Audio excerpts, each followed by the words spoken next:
এবছর জানুয়ারি মাসে দেশনেত্রী খালেদা জিয়া যুক্তরাজ্যে এসেছিলেন চিকিৎসার জন্য।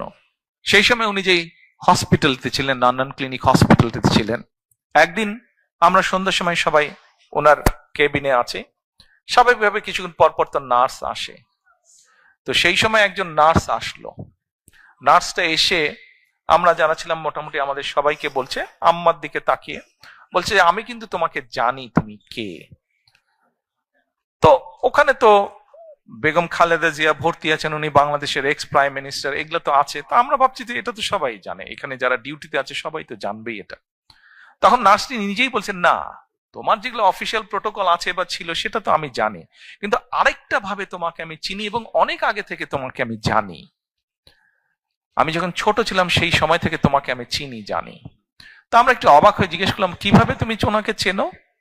ওই নার্স যে, তার বাড়ি ছিল, দেশের বাড়ি হচ্ছে, শি ওয়াজ ফ্রম নাইজেরিয়া।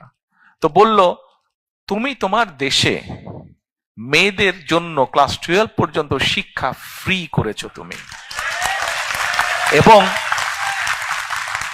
আমার দেশের সরকার তোমার এই পলিসিটা গ্রহণ করেছে, যার ফলে আমি বিনামূল্যে শিক্ষা পেয়েছি, পরবর্তীতে পড়ালেখা করেছি, আজকে আমি ইউকে তে এসে এখানে কাজ করছি।